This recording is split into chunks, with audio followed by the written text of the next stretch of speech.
मुच्यते। पूर्णस्य पूर्णमादाय पूर्णमेवावशिष्यते।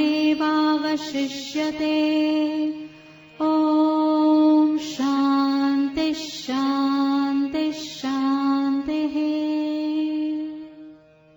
करारविन्देन पदारविन्दम् मुखारविन्दे विनिवेशयन्तम् वटस्य पत्रस्य पुटे शयानं बालं मुकुन्दं मनसा स्मरामि। શ્રી કૃષ્ણમ વંદે જગદગુરુ. આપણે ગીતા ચિંતન માળામાં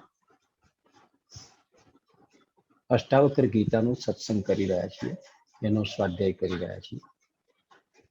એમાં આપણે 11 પ્રકરણો સુધી પહોંચ્યા છીએ અને આપણે એમાં જોયું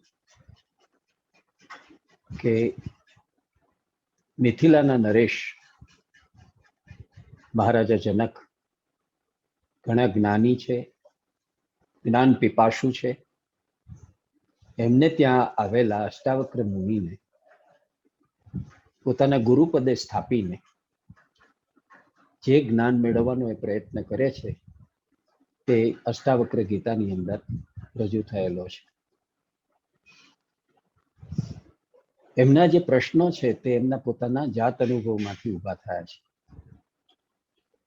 એકદા ભારે ભોજન પછી પોતાના શયનગૃહમાં પોતાના નિકટના એવા અધિકારીઓની સાથે બેઠા છે. સેવકો ચામર ઢોળી રહ્યા છે અને બધું સુખરૂપ વાતાવરણ છે અને એમાં એમને ભારે ભોજનને કારણે ઝોકું આવી જાય છે અને એ વામકુક્ષીમાં એને એક સ્વપ્ન આવે છે અને એ સ્વપ્નની અંદર પોતે રસ્તે રજડતા ભિખારી હોય છે, હાથમાં શકોરું અને ચારે બાજુ ભિક્ષા માંગ્યા કરતા હોય એવી સ્થિતિ. ક્યાંકથી ભિક્ષામાં ખીચડી મળે, ક્યાંકથી થોડું ઘી પણ મળે. અનેક ઠીકરાના પાત્રમાં એ બધું છે લઈને કોઈ ઓટે બેસીને હજી મોંમાં કોળીઓ મૂકવા જાય ત્યાં લડતા ઝઘડતા બે સાંઢના ધક્કાથી એ પણ વેરણ છેરણ થઈ જાય અને પોતે ભૂખ્યા રહી જાય. એ ભયમાં જ એમનું પોતાનું સ્વપ્ન છે તે ઉડી જાય અને પોતે જાગી જાય.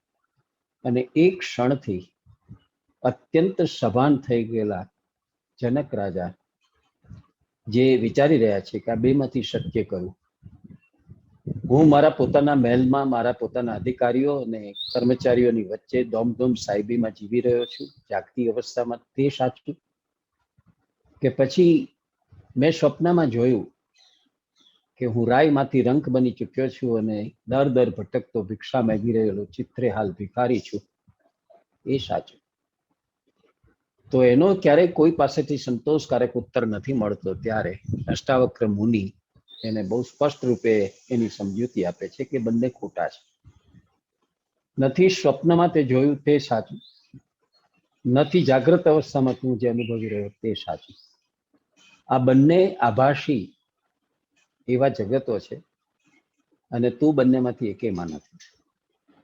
એટલું જાણતા જ જનક મહારાજને ખ્યાલ આવી જાય છે કે આ પામી ચૂકેલા અને મને જે જોઈએ છે તે સાચું માર્ગદર્શન આપી શકે તેવા ખરેખર વિદ્વાન એવા ગુરુ છે. અને એટલે એમની પાસે શિષ્યત્વ ધારણ કરીને જે 3 પ્રશ્નો એ પૂછે છે કે હે ગુરુદેવ, આત્મજ્ઞાન કેવી રીતે મળે, મોક્ષ કેવી રીતે મળે, વૈરાગ્ય કેવી રીતે પ્રાપ્ત થાય? એના ઉત્તરમાં શિષ્ય ભાવે આ ગુરુ અષ્ટાવક્ર મુનિ સંવાદ પદ્ધતિથી એની સાથે ડાયલોગ કરીને જે એને સમજૂતી આપતા જાય છે, એના પ્રશ્નોનું નિરાકરણ કરતા જાય છે. તો એમાં પહેલા પ્રકરણમાં આપણે જોયું કે એમને સૌથી પહેલા 20 શ્લોકમાં એક વાત સમજાવી કે સર્વમાં સાક્ષી ભાવ એ સાચું જીવન છે. Self વિટનેસિંગ all. આપણા પોતાનામાં ને આપણી આજુબાજુમાં જે કંઈ સંસાર છે, જે કંઈ જગત છે, તે બધામાં સાક્ષી ભાવે આપણે રહેવાનું છે અને સાક્ષી ભાવે બધું નિહાળવાનું છે, જોવાનું છે. બીજા પ્રકરણના 25 શ્લોકમાં એમણે જરા વિસ્તારથી આખી વાત સમજાવી કે આપણે શરીર નથી હોતા, આપણે ઇન્દ્રિયો નથી હોતા, આપણે મન, બુદ્ધિ, ચિત્ત અને અહંકાર જેવા અંતકરણ પણ નથી હોતા. આપણે સેલ્ફ હોઈએ છીએ, આપણે આત્મા હોઈએ છીએ. અને આત્મા જે છે તે આપણી સેલ્ફ સેમનેસ છે, આપણું ચિદ્રૂપ છે, એ જ આપણું સાચું સ્વરૂપ છે. તો એ કેવું અદ્ભુત છે, આપણી નિજતા, આપણું પોતાપણું, આપણું આપોપું એ કેવું અદ્ભુત છે તેનું વિગતે 25 શ્લોકમાં બીજા પ્રકરણમાં વર્ણન કરે છે. ત્યાર પછી ત્રીજા પ્રકરણમાં આ નિજત્વમાં જ બધાનો સમાવેશ અને સર્વમાં નિજત્વનો સમાવેશ આ જીવનની સાચી સમજ છે, એ વાત એ સમજાવે છે. એટલે કે જે પિંડે છે તે બ્રહ્માંડે છે અને બ્રહ્માંડે છે તે પિંડે છે, એમ જે આપણે કહીએ છીએ તે વાસ્તવમાં ખરેખર એ રીતે જીવવાનું હોય છે. આપણો આત્મા જ સર્વત્ર રહેલો છે અને સર્વનો આત્મા આપણી અંદર રહેલો હોય છે.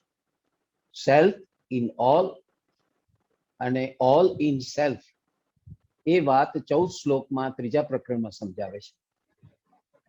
ત્યાર પછી આ આત્માનું કે આ સેલ્ફનું, આ નિજત્વનું સાક્ષાત્કાર આપણે કેવી રીતે કરી શકીએ, અને સાક્ષાત્કાર થાય તો શું થાય, આપણે શું અનુભવીએ, તો 6 શ્લોકની અંદર બતાવે છે glory of realisation. Self realisation છે તે એટલી બધી આનંદપ્રદ ઘટના છે, એટલી બધી પ્રસન્નકર ઘટના છે, એટલી બધી રસપ્રદ ઘટના છે કે જેનું ભાષા દ્વારા વર્ણન ન થઈ શકે. આવી જે એક આખી ગતિ છે તે સમજાવે છે ચોથા પ્રકરણમાં. સાક્ષાત્કાર કેવો ગરિમામય છે, આપણી પોતાની જાતનો સાક્ષાત્કાર, આપણી પોતાના સ્વનો સાક્ષાત્કાર કેટલો બધો અગત્યનો છે તે 6 શ્લોકમાં સમજાવે છે ચોથા પ્રકરણમાં. પાંચમા પ્રકરણમાં સમજાવે છે 4 શ્લોકમાં કે આપણે જે અત્યાર સુધી માન્યતામાં હતા કે હું છું અને હું કરતા છું, હું જ બધું કરી શકું છું, આઈ કેન ને આઈ વિલ, એ આપણો અહમ ભાવ છે, તે જ આપણો જીવ ભાવ છે. જેને આપણે જીવ કહીએ છીએ તે આપણું અહમ છે, અને એ અહમ છે તે જ બધા અડે આવ્યા કરે છે. એ અહમને કારણે જ આપણે એમાં આસક્તિ, મોહ અને તૃષ્ણા છે તે જાગે છે, અભિનિવેશ જાગે છે, અને પરિણામે આપણા જીવનમાં સુખ, દુઃખ, રાગ, દ્વેષ, આશા, નિરાશા, હર્ષ, શોક બધું આવ્યા કરે છે. અને એટલા માટે થઈને સૌથી મહત્વની વાત, અધ્યાત્મની દિશામાં જેમણે સાધના કરવી છે કે આગળ ધપવું છે, એમને માટે સૌથી મહત્વની વાત એ છે કે આ અહમને વિગલિત કરવો પડે, અહમને ઓગાળવો પડે. પણ ઓગાળવો કઈ રીતે, આપણને તો એ જ સમજ નથી કે આ અહમનું વિલયન કેવી રીતે થાય. તો એની 4 પદ્ધતિઓ બતાવે છે. પાંચમા પ્રકરણમાં અષ્ટાવક્ર મુનિ જનક મહારાજને એની 4 પદ્ધતિઓ બતાવે છે. 4 મેથડ્સ ઓફ ડિઝોલ્યુશન ઓફ ઈગો. આપણો જે ઈગો છે એને કેવી રીતે ડિઝોલ્યુટ કરી શકાય તેની 4 પદ્ધતિઓ બતાવે છે.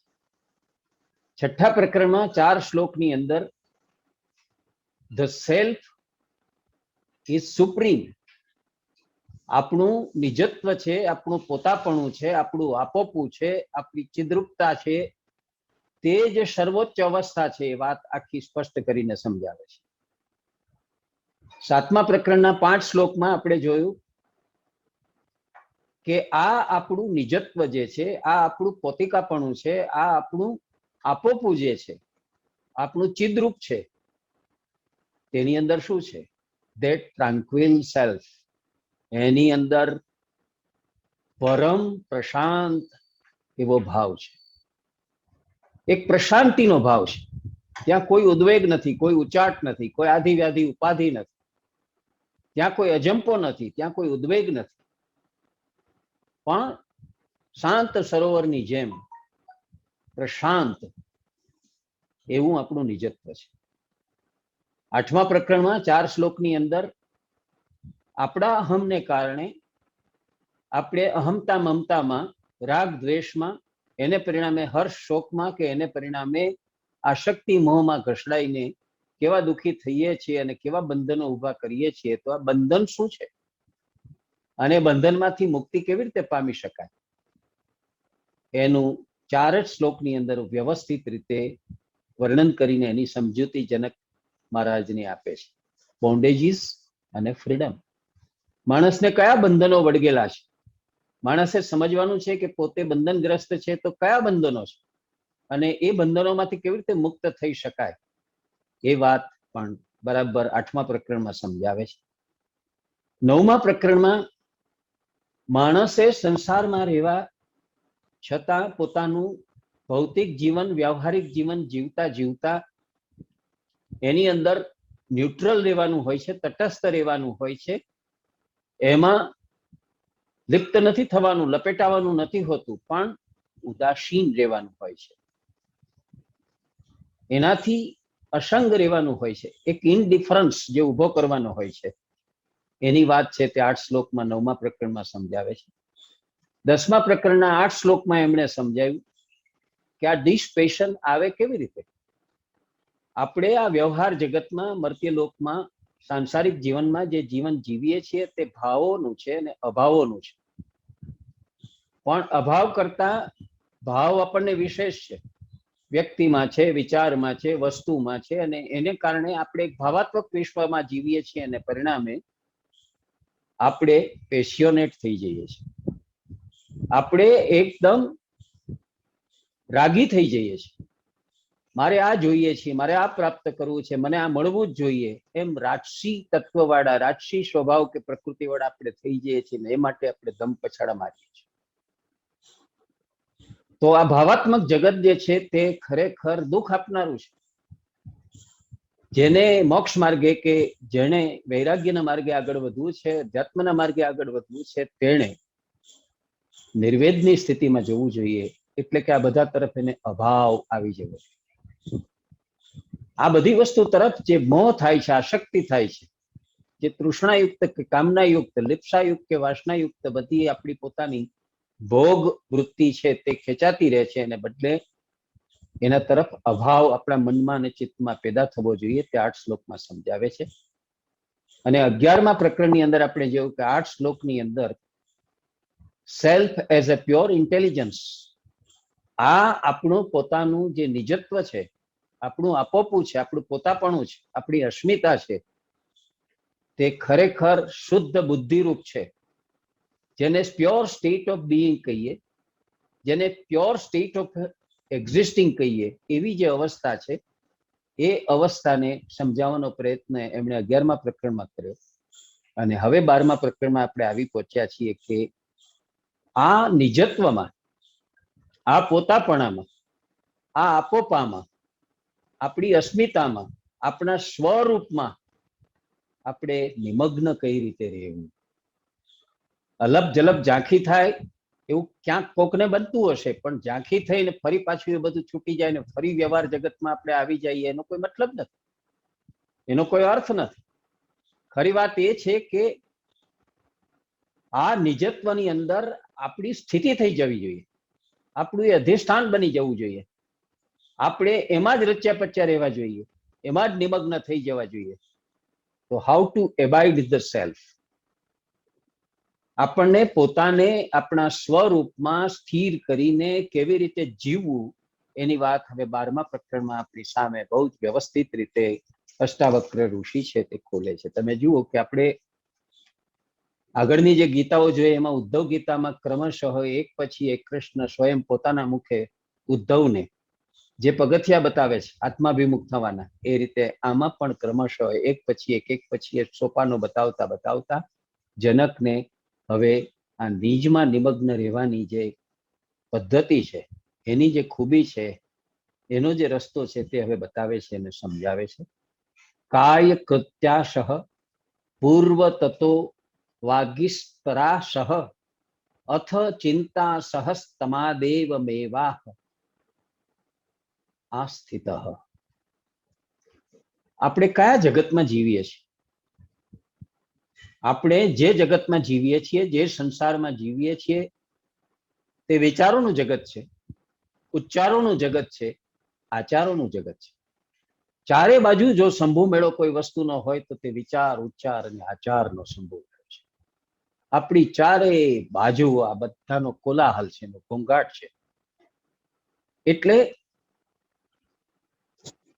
જનક જે 11મા પ્રકરણમાં જે વાત સમજ્યો એ વાતનો સાર પોતાની રીતે કહેવાનો પ્રયત્ન કરતા એ કહે છે કે હે ગુરુદેવ, હું આટલું સમજ્યો કે પહેલા હું કે મારા જેવા મનુષ્યો શરીરના કર્મોથી કંટાળે છે કે હવે થાક લાગ્યો, બહુ કર્યું. જે કંઈ શરીરથી કામ કરતા હોય છે એનો થાક લાગે છે. પછી વાણીના વિસ્તારથી કંટાળે છે કે ભાઈ આ બીજું મારી પાસે સાધન હતું, તે હતું વાણીનું, જેના વડે હું અભિવ્યક્તિ સાધતો હતો, જેના વડે હું બોલતો હતો, સંભાષણ કરતો હતો, પ્રવચનો આપતો હતો, ભાષણો કરતો હતો.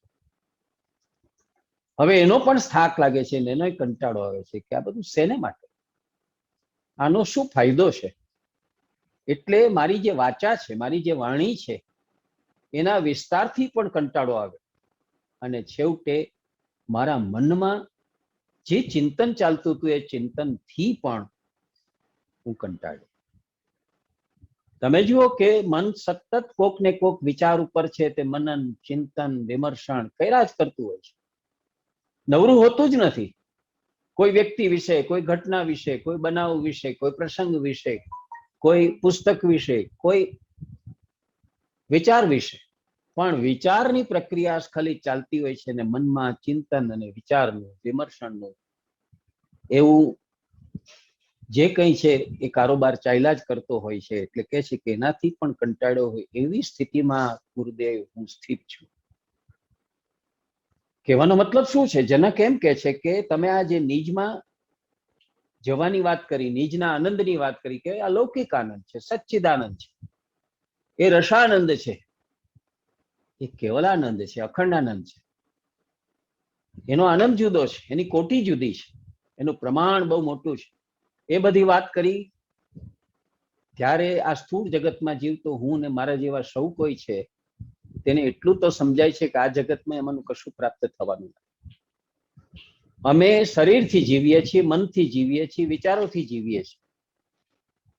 તો બોડી, માઇન્ડ અને ઇન્ટેલેક્ટ, આ ત્રણ અમારા જે સાધનો છે એના વડે અમે જે જીવી રહ્યા છીએ, ત્રણેયથી કંઈ તમે જેનું વર્ણન કર્યું કે સ્વરૂપ સાથે તમે અનુસંધાન સાધશો, તમારા પોતાના સ્વરૂપ સાથે તમે યોગ સાધશો, જોડાણ કરશો, એકરૂપ થશો, તો જે આનંદ તમને પ્રાપ્ત થવાનો, જે શાંતિ તમને પ્રાપ્ત થવાની છે, જે સંતોષ તમને પ્રાપ્ત થવાનો છે, એ તો આ જગતમાં થતો નથી.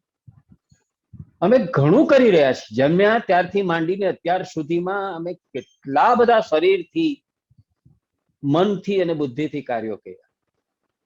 કેટલી બધી વાતો છે તે અમે વિચારી, વાંચી, વાગોળી, એના વિશે વાતો કરી, એના વિશે ચર્ચા વિચારણા કરી. પણ છતાંય અમારી સ્થિતિ તો અમે હતા ત્યાં ને ત્યાં. અમારો સહેજ પણ વિકાસ થયો હોય, સહેજ પણ પ્રગતિ થઈ હોય એવું અમને લાગ્યું નહીં. કારણ કે એમને એમ છે કે આ વિચારો, ઉચ્ચારો અને આચારોના જગતની અંદર અમે આવ્યા, પણ અમે અમારો વિકાસ, અમારી પ્રગતિ અમે કેટલી કરી. નિજ તરફ અમે ખરેખર પહોંચી શક્યા, સ્વ સ્વરૂપ તરફ અમે ખરેખર પહોંચી શક્યા, સ્વ સ્વરૂપની ઝાંખી પણ કરી શક્યા. આછી પાતળી એક ગ્લિમ્પસ, એક નાનકડી ઝાંખી પણ એની થઈ.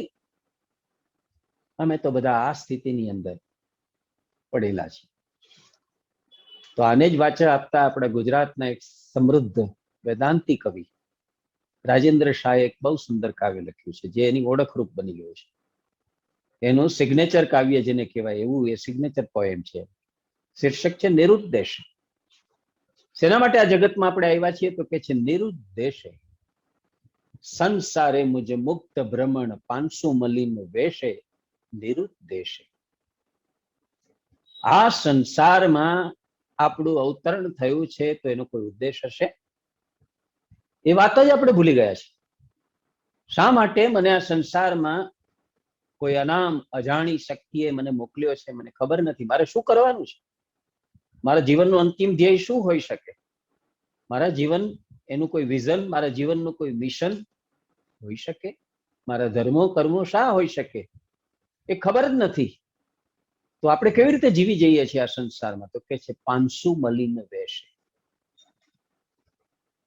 રજોટાયેલા, ધૂળી ધૂસર આ માટીની અંદર, આ રાખના સંસારમાં, આ માટીથી ભરેલા સંસારમાં એનાથી રજોટાયેલા, ખરડાયેલા આપણે જે છે તે મલિન થઈને જીવ્યા કરીએ છીએ. સંસારે મુજ મુગ્ધ ભ્રમણ, આપણું ભ્રમણ જે છે તે મુગ્ધતા વાળું છે, પ્રબુદ્ધતા વાળું નથી, જ્ઞાનપૂર્ણ નથી, સમજદારી વાળું નથી, પણ નાદાનિયત વાળું છે, સમજ વગરનું છે, સાચા જ્ઞાન વગરનું છે. એટલે મુગ્ધ શબ્દ વાપર્યો. સંસારે મુજ મુગ્ધ ભ્રમણ, પાંસુ મલિન વેશ.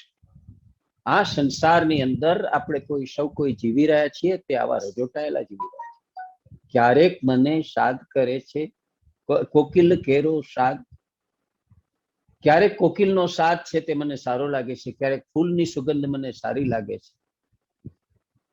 પણ હું જે પ્રકારનું જીવન જીવી રહ્યો છું તે જીવન જે છે તે આ પ્રકારે ઉદ્દેશહીન છે.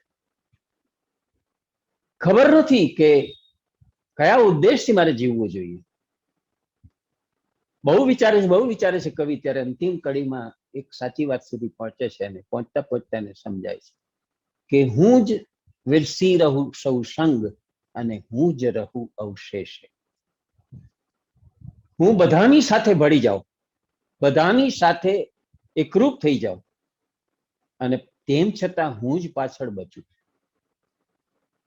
એનો મતલબ એ છે કહેવાનો કે જે આત્મા મારામાં છે એ જ બધામાં છે, બાકીના બધામાં છે, મારી આજુબાજુ જે કઈ છે સંસારના સૌમાં છે, અને આખો સંસાર પણ મારામાં છે. તો હું અને આ સંસાર અલગ નથી, અને તેમ છતાં મારી સ્થિતિ એવી હોવી જોઈએ કે સંસારમાં એકરસ થયા છતાંય એનાથી હું મારું પોતાનું નિજત્વ, હું મારું પોતાનું એકાંત, હું મારું પોતાનું અસલીપણું છે તે અલગ રાખી શકું. આપણા બધાનો અનુભવ છે. આપણે આ જગતમાં જીવતા હોઈએ છીએ ત્યારે સંબંધોના અને વ્યવહારોના જાડા અને જડા આપણે ઉભા કરતા જઈએ છીએ, અને પછી એની અંદર જ ગૂંચવાતા જઈએ છીએ, એની અંદર જ ગૂંચવાતા જઈએ છીએ, અને એ બધા સંબંધો અને વ્યવહારોના જાડા છે તે નાગચૂડની જેમ આપણને ભીસતા જાય છે.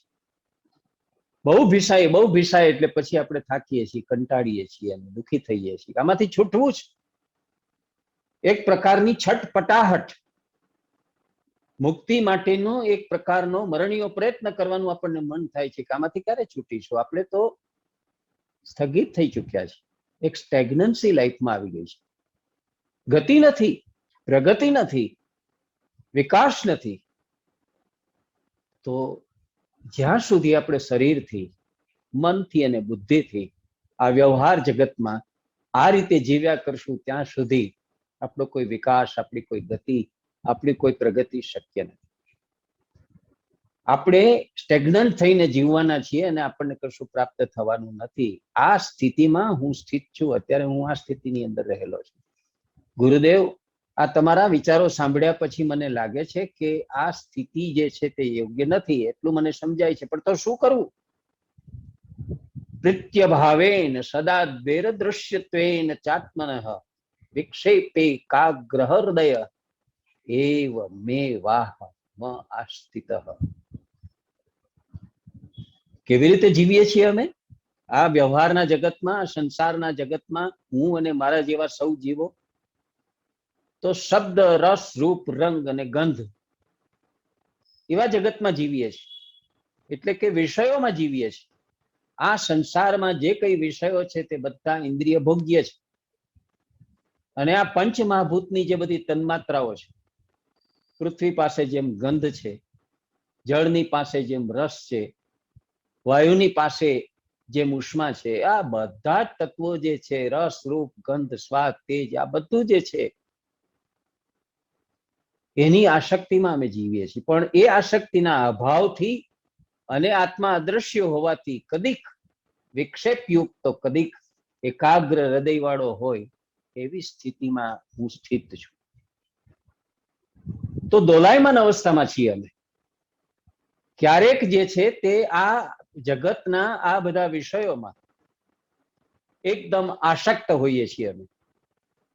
અને ક્યારેક આત્મા અદ્રશ્ય હોવાથી વિક્ષેપની અવસ્થાની અંદર અમે હોઈએ છીએ. અમને ખબર જ નથી કે ભાઈ આત્મા જેવી કોઈ મહત્વની આપણી પાસે સત્તા છે, આપણી પાસે પોતાપણું છે, આપણી પાસે એક બહુ જ મોટી શક્તિ છે, એક બહુ મોટી ઉર્જા છે, ખબર નથી.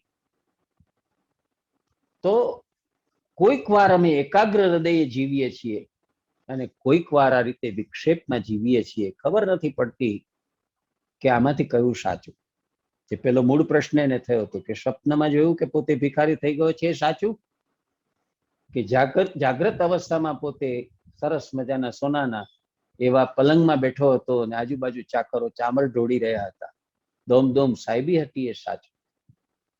તો આપણે એક આવા જગતમાં, એક આવા સંસારમાં, આવા અનુભવો વચ્ચે જીવી રહ્યા છીએ, જેમાં આપણું પંચમહાભૂતથી બનેલું શરીર છે, પંચમહાભૂતના જે કંઈ ગુણધર્મો છે, રસ, રૂપ, ગંધ, સ્વાદ અને તેજ, એ બધા આપણને અસર કરી રહ્યા છે અને એ અસર હેઠળ આપણે જીવીએ છીએ અને એની આસક્તિમાં આપણે છે ત્યાં આમ તેમ ઉદ્વેલિત થયા કરીએ છીએ. ક્યારેક એકાગ્ર થવાય છે, પણ એકાગ્રતા ટકતી નથી, એકાગ્રતા નભતી નથી. એ એકાગ્રતા ચિત્તની હોવી જોઈએ, એકાગ્રતા મનની હોવી જોઈએ, એકાગ્રતા વિચારની હોવી જોઈએ. કોઈ એક વસ્તુ ઉપર, એક વિચાર ઉપર, કોઈ એક વાત ઉપર અમારી ધારણા બંધાવી જોઈએ, એના ઉપર અમારું ધ્યાન લાગવું જોઈએ, એને પરિણામે અમે સમાધિ અવસ્થા સુધી પહોંચવા જોઈએ. એવું બનતું નથી. અમારી સ્થિતિ તો આવી છે કે અત્યારે આ સ્થિતિમાં છીએ. અને પછી કે છે સમાધ્યાસાદી વિક્ષિપ્તો વ્યવહાર સમાધયે એવમ વિલોક્ય નિયમેવ મેવાહમાં સ્થિતઃ. એટલે કે અમે સ્થિર દશામાં નથી, અમે વિક્ષેપ દશામાં છીએ, વિક્ષિપ્ત અવસ્થામાં છીએ. તમે જુઓ કે આપણી અવસ્થા જે છે તે સ્થિરતાવાળી નથી. જો સ્થિરતાવાળી હોય તો આપણે અજંપ ન હોઈએ. આપણા મનને, આપણા ચિત્તને જંપ વળી ગયો, શાતા વળી ગયો, શાંત થઈ ગયું હોય. પણ આપણા મન, બુદ્ધિ અને ચિત્ત તો અશાંત રહે છે, અજંપ રહે છે, ઉદ્વેગ અને ઉચાટમાં રહે છે. એટલે એનો અર્થ એ છે કે આપણે વિક્ષેપ દશામાં રહેલા હોવાને કારણે સમાધિ, આસન તેમજ સમાધિ દશામાં રહેવાના માટે વ્યવહાર એવો ઉલટો સીલટો નિયમ જોઈને અમે આ સ્થિતિની અંદર મૂંઝવણમાં છીએ. બે વસ્તુ અમને સામસામી દેખાય છે, પરસ્પર વિરોધી દેખાય છે. કે અમે જે પ્રકારનું સંસારમાં જીવન જીવી રહ્યા છીએ એ વિક્ષેપ વગરનું નથી, એ વિક્ષેપ યુક્ત જ છે, વિક્ષોભ વાળું જ છે. અમારા ધ્યાનમાં, અમારા વિચારમાં, અમારી ક્રિયામાં, અમારી સમજમાં વારે વારે વારે વારે વિક્ષેપ આવ્યા. એમાં સાતત્ય નથી, એમાં સ્થિરતા નથી, એમાં એકાગ્રતા નથી. ઘડીકમાં આમ, ઘડીકમાં આમ. મન કેટલીક વાર ઉડીને ભૂતકાળમાં જાય છે, ઘડીકમાં ઉડીને વર્તમાનમાં આવે છે, ઘડીકમાં ઉડીને ભવિષ્યમાં જાય છે. ચિત્ત ઘડીકમાં ભૂતકાળમાં છે તે રમવા લાગે છે, ઘડીકમાં ભવિષ્યની કલ્પનાઓ કરવા માંડે છે. આમ તેમ અમે અંદરથી અને બહારથી ભટક્યા કરીએ છીએ. એટલે જંપીને અમે બેઠા હોઈએ, શાંતિથી સ્વસ્થ થઈને અમે બેઠા હોઈએ અને જીવતા હોઈએ એવી સ્થિતિ નથી. ઉચાટમાં, ઉદ્વેગમાં, ચંચળ થઈને, અસ્થિર થઈને, અજંપા ભરેલી માનસિક સ્થિતિમાં અમે આમ તેમ ફંગોળાતા ને અથડાતા હોય એવી સ્થિતિમાં જીવીએ છીએ. ઘણીવાર વિચારના વાવંટોળ ઉભા થાય છે, ઘણીવાર લાગણીના ઝંઝાવાતોમાં અટવાઈ જઈએ છીએ, ઘણીવાર અમે ભાવના ચંક્રમણોમાં હોઈએ છીએ અને અમે સ્થિર રહી શકતા નથી. એક ભાવ દ્વિધામાં, એમ્બિવલન્સમાં અમે જીવીએ છીએ. બીજી બાજુ એમ સંભળાય છે, શાસ્ત્રો એમ કહે છે, મહાત્માઓ વારે વારે એક વાત કહે છે કે ભાઈ ધારણા કરતા શીખો, ધ્યાન કરતા શીખો, સમાધિ અવસ્થામાં જતા શીખો. એને માટે આવી આવી પ્રક્રિયાઓ છે, આવી આવી સાધન પદ્ધતિઓ છે, તમે આ અપનાવો. પણ એની અમને જાણ નથી, એની અમને આવડત નથી. એનો વ્યવહાર જોઈએ છીએ તો અમને બધું ઉલટા સુલટું લાગે છે. અમને એ જ નથી સમજ પડતી કે આ સાચું કે આ સાચું. આ વ્યવહાર જગતમાં, સંસાર જગતમાં અમે આવી ભાવદ્વિધામાં જીવીએ છીએ. તે સાચું જીવન છે કે જેમણે સંસાર ત્યજી દીધો છે, જે સંન્યાસી થઈ ગયા છે, અને જે લોકો પ્રાણાયામ, પ્રત્યાહાર, ધ્યાન, ધારણા, સમાધિ, આસન આ બધી જે કરી રહ્યા છે પ્રક્રિયા, એક yogિક અનુભવ લેવા માટે થઈને yogિક પ્રક્રિયામાં જે લોકો જાય છે, એ અમને પરસ્પર વિરોધી આખી પ્રક્રિયા લાગે છે, અને અમને નક્કી નથી કરી શકતા કે અમારા માટે આમાંથી શ્રેષ્ઠકર કઈ યોગ્ય, કઈ કલ્યાણકામી, કઈ કલ્યાણગામી. અમે તો આવી વચલી અવસ્થામાં અસ્થિર એવા છીએ. ત્યારે કે છે, હેયો પાદેય વિરહા દેવમ હર્ષ વિષાદયો અભાવા દદ્ય હે બ્રહ્મમેવ મેવ હવા માં સ્થિત. જીવનમાં વ્યક્તિ હોય, વિચાર હોય કે વસ્તુ હોય, એની સાથે બે જ પ્રકારનો વ્યવહાર થઈ શકે છે. કાં તો એનો સ્વીકાર કરો ને કાં તો એનો ત્યાગ કરો. કેટલાક વિચારો, કેટલીક ભાવનાઓ, કેટલીક વાતો, કેટલાક પ્રસંગો, કેટલીક ઘટનાઓ આપણને સ્વીકારવા યોગ્ય લાગે છે ને કેટલીક આપણને છોડી દેવા જેવી લાગે. તો ત્યાજ્ય અને ગ્રાહ્ય એનાથી રહિત હોય, તેમજ હર્ષ અને શોકનો અભાવ હોય, હે બ્રહ્મન, આજે એવી જ સ્થિતિમાં હું છું. તમારી સાથે બેસીને આટલી વાત સમજ્યા પછી હવે મારી સ્થિતિ આ છે, મારી માનસિકતા આ છે. કઈ છે?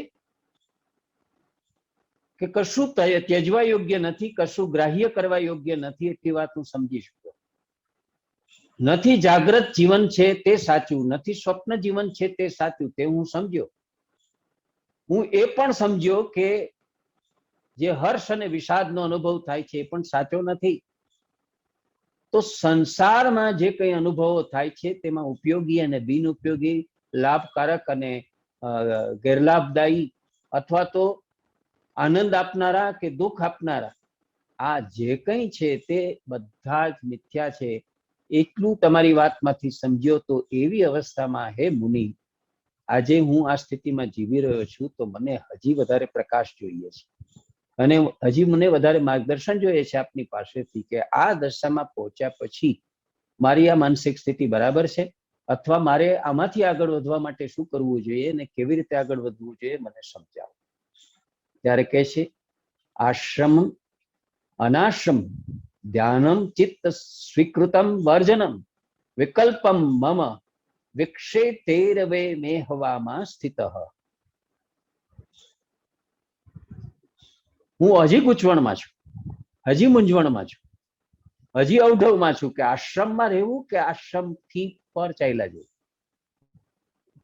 પૂર્વજોએ વર્ષોથી જે જીવનનું વ્યાકરણ તૈયાર કરીને આપ્યું કે વર્ણ ધર્મ પાળજો, 4 વર્ણો છે તે તમારા જે વર્ણમાં તમારો જન્મ હોય એને બરાબર ધર્મપૂર્વક, આગ્રહપૂર્વક, ચુસ્તતાથી વળગી રહેજો. તો વર્ણ ધર્મ પાડવો કે ન પાડો, બ્રહ્મચર્યાશ્રમ, ગૃહસ્થાશ્રમ, વાનપ્રસ્થાશ્રમ અને સંન્યાસાશ્રમ, એમ 4 આશ્રમની વ્યવસ્થા કરી.